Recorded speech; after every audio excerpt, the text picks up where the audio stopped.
एक ऐसा स्कैम जो पूरे क्रिप्टो इंडस्ट्री को हिलाकर रख दिया। हाँ, मैं बात कर रहा हूँ SBF यानी सैम बैंकमैन-फ्राइड की कंपनी FTX क्रिप्टो एक्सचेंज की, जिसकी वैल्यूएशन $32 बिलियन से सीधा जीरो हो गई, वो भी सिर्फ एक दिन में। वैसे इस स्कैम की शुरुआत तभी हो गई थी जब SBF अपने कॉलेज की पढ़ाई खत्म करके एक ट्रेडिंग फर्म कंपनी जेन स्ट्रीट कैपिटल ज्वाइन करते हैं और कुछ साल जॉब करने के बाद उस कंपनी को छोड़कर अपना खुद का एक trading firm company Alameda Research start करते हैं। कुछ समय बाद ही SBF आर्बिट्राज ट्रेडिंग करने लगे, जिससे वो हर दिन $25 मिलियन का मुनाफा अपने कंपनी एलामेडा को देने लगे। वो देखते थे कि बिटकॉइन का प्राइस जापान में US के कंपैरिजन ज़्यादा चल रहा है और इसी को आर्बिट्राज ट्रेडिंग कहते हैं, जो कि एक मार्केट में एसेट्स खरीद कर दूसरे लोकेशन या मार्केट में बेचकर प्रॉफिट कमाए, और इसी का फ़ायदा उठाकर वो डेली बहुत सारे प्रॉफिट करते थे। लेकिन बात सिर्फ यहीं तक नहीं थी। SBF अपने बिजनेस को एक अलग लेवल तक ले जाना चाहते थे, जिसके लिए उन्हें ज़रूरत थी कुछ इन्वेस्टर्स की, और अपने इन्वेस्टर्स को झूठे वादे करके उनसे ढेर सारे पैसे रेज करने लगे। और जब एलामेडा बहुत बड़े वॉल्यूम के साथ ट्रेड कर रहा था तो उसे ज़रूरत थी एक क्रिप्टो एक्सचेंज की।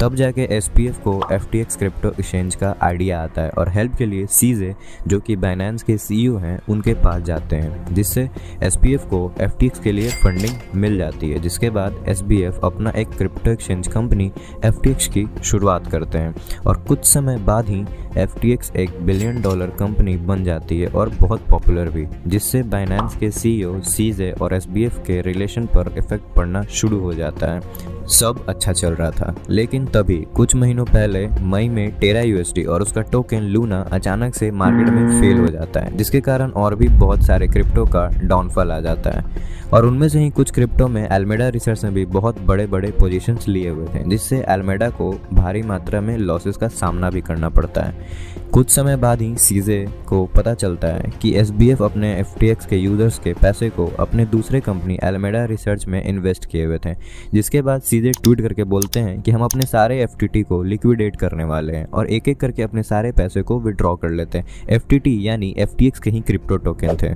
सीजे के ट्वीट के बाद लोगों को भी डाउट होना शुरू हो जाता है और FTX के यूजर अपने पैसे को विड्रॉ करना शुरू कर देते हैं, और एक बार भारी मात्रा में विड्रॉल होने के कारण मानो कि पूरा क्रिप्टो मार्केट क्रैशिंग होने वाला था। और इस प्रॉब्लम के बाद SBF सबसे बड़ा गलती कर बैठते हैं, जो कि अपने कंपटीटर बाइनेंस के CEO के पास हेल्प मांगने जाते हैं। लेकिन सीजे इस मौके का फ़ायदा उठाकर SBF को हेल्प करने के बजाय पब्लिकली एक्सपोज कर देते हैं, जिसके बाद FTX और एलामेडा रिसर्च कंपनी पूरे तरीके से बर्बाद और बैंकरप्ट हो जाती है।